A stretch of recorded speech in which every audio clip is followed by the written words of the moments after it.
जो मातीत राहून लोकांची गरजा पूर्ण करन, लोकांसाठी कष्ट करन, काम करन, त्यांच्या पाठीशी या देशाचे प्रधानमंत्री आणि भाजप राहील।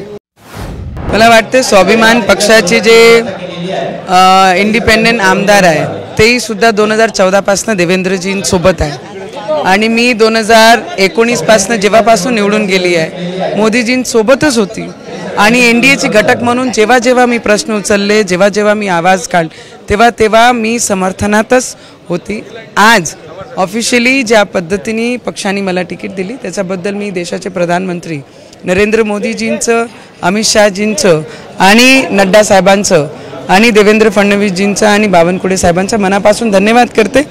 मातीची जाण काय असते या देशाचे प्रधानमंत्रींनी आम्हाला तिकीट देऊन हे दाखवून दिलं आहे की जो मातीत राहून लोकांची गरजा पूर्ण करन, लोकांसाठी कष्ट करन, काम करन, त्यांच्या पाठीशी या देशाचे प्रधानमंत्री आणि भाजप राहील। मतदारांसोबत माहितीतील जे घटक पक्ष आहेत त्यांची मनधरणी करावी लागणार आहे, मोठं आव्हान तुमच्या समोर असणार आहे। मला वाटते जे मोदीजींचे विचाराला मानतात त्यांना मी नेहमी विनंतीच करणार आहे आणि मी सगळ्यात ज्युनियर आहे माझ्या क्षेत्रामध्ये आणि नवीन एक खासदार होती, 5 वर्ष पूर्ण केले, दुसरे टर्ममध्ये आहे। माझ्यापेक्षा सगळे सीनियर लोक माझे अमरावतीमध्ये आहे, त्यांना मी आज जोडून विनंतीसुद्धा केली आहे की मोठे मनाने माझ्या डोक्यावर आशीर्वादाचा हात ठेवा आणि देशाच्या विकासासाठी आणि अमरावतीच्या उन्नतीसाठी आपण सगळे सोबत राहू। बच्चू कडू आणि अडसूळ यांनी टोकाची भूमिका घेतलेली आहे, वेळ पडल्यास आमचा पक्ष पटेल पण आम्ही मतदान करणार आहे, अशा पद्धतीची भूमिका घेतली आहे। मला असं वाटते की त्यांना मी आशीर्वादच मागू शकते कारण माझ्यापेक्षा डबल वयाने जे माणसं आहे, जे नेते आहे त्यांना मी काहीच म्हणू शकत नाही, त्यांना फक्त आशीर्वाद मागू शकते। स्वतः जाऊन भेटणार शेवटचा प्रश्न दादा, मी आज इथे आली आहे आणि याच्यानंतर जसं जसं पक्ष ठरवतील तसं तसं मी पुढे करेन। आणि आज देशाचे पंतप्रधान त्यांचं विजन, त्यांचं देशाला नेण्याचं जे पुढे नेण्याचं जे कार्य आहे त्या सगळ्यांचा विचार करून मला असं वाटते की देशाचे पंतप्रधान मोदींचे हात मजबूत करणं जरुरी आहे आणि देशाच्या सगळ्यात मोठ्या पक्षामध्ये काम करायची त्यांना संधी मिळत आहे, हे त्यांचं सौभाग्य आहे। म्हणून युवासेना पार्टीचा त्यांनी राजीनामा दिला आणि आज आदरणीय बावनकुळे साहेब प्रदेशाध्यक्ष यांच्या उपस्थितीत त्यांनी प्रवेश केलेला आहे। आदरणीय देवेंद्र फडणवीस साहेबांचा आशीर्वाद आहे, आदरणीय देशाचे गृहमंत्री अमित शहा साहेबांचा आशीर्वाद आहे आणि मला असं वाटते की भाजप पक्षामध्ये त्या परिवारासह काम करतील आणि पूर्ण ताकदीनं या खासदारकीच्या इलेक्शनमध्ये युवासेना पार्टी त्यांचा साथ देईल आणि 3 लाखापेक्षा जास्त लीडने त्या निवडून येईल। महाविकास आघाडीच्या सरकारच्या काळात तुम्ही जेव्हा हनुमान चालीसा पठण करण्यासाठी गेले त्यावेळी मोठ्या समस्यांना समोर जावं लागलं, कारागृहात सुद्धा जावं लागलं आणि या सगळ्या परिस्थितीमध्ये आज तुम्ही भाजपमध्ये प्रवेश केलेला आहे, काय वाटतं? मला माहिती आहे हनुमान चालीसाचा विरोध ज्यांनी केला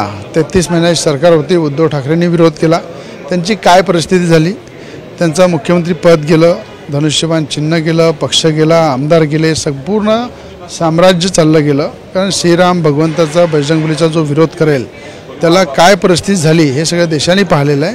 पण हनुमान चालीसाचा विरोध करणं, एक हिंदुत्व विचाराच्या एका महिलेला जेलमध्ये टाकणं, मला असं वाटते त्याच्यापेक्षा मोठा शाप तो मिळाला नाही, तो मिळून खऱ्या अर्थानं उद्धव ठाकरेची त्याच्या पक्षाची परिस्थिती झालेली आहे।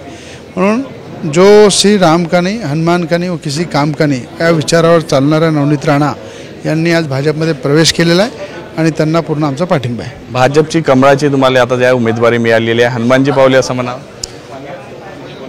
बजरंगबलीचा आशीर्वाद तर नक्कीच आहे, श्रीराम भगवंताचा आशीर्वाद आहे। देशाचे पंतप्रधान मोदीजी यांनी त्यांना सिलेक्ट केलं देशाच्या हितासाठी, देशाच्या कार्यासाठी, ते आमचं सौभाग्य आहे।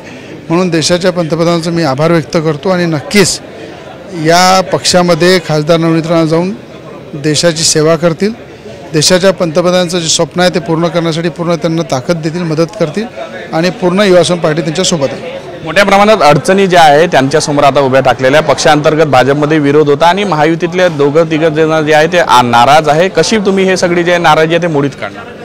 हे राज्याचे प्रदेशाध्यक्ष बावनकुळे साहेब सगळ्या गोष्टी सक्षम आहे, मजबूत प्रदेशाध्यक्ष आहे, त्यांच्या पक्षाचं पूर्ण नियंत्रण, त्या पक्षाची कमान ते त्यांच्या हातात आहे। मला असं वाटते आज सगळे नेते जे अमरावतीमधले भाजपचे ते सुद्धा मंचावर होते, युवासेना पक्षाचे मंचावर होते, एनडीएचे सगळे घटकांना सुद्धा विनंती केली आहे की सगळे मोदींचे हात मजबूत करण्यासाठी एकत्र या, पक्षाला मजबूत करा, मोदींचे स्वप्न पूर्ण करायचे आहे, देशाचं विजन ते जरूर ते पूर्ण करायचं आहे, अमरावती जिल्ह्याचा विकास करायचा आहे, विदर्भ महाराष्ट्राचा विकास करायचा आहे, तर मोदीजींना साथ द्यावे लागेल आणि नवनीत राणांना खऱ्या अर्थानं मोदीजींना एक खासदार जो आहे तो भक्कम मताने निवडून द्यावे लागेल. मुख्यमंत्री यात कुठेतरी सकारात्मक पाऊल घेऊन ह्या सगळे जो विरोध आहे तो मोडीत काढण्यात यशस्वी होतील असं नाही, बिलकुल मुख्यमंत्री सुद्धा सोबत आहे, देवेंद्र फडणवीस साहेब आहे, बावनकुळे साहेब आहे, NDAचे सगळे नेते आहे. ते सगळे आम्ही आमच्या परीने पूर्ण मेहनत करू आणि एक खासदार मोदीजींचा कसा वाढेल, एक मजबूत खासदार मोदीजींना देशाच्या सेवेसाठी कसा मिळेल हा आमचा प्रयत्न राहील.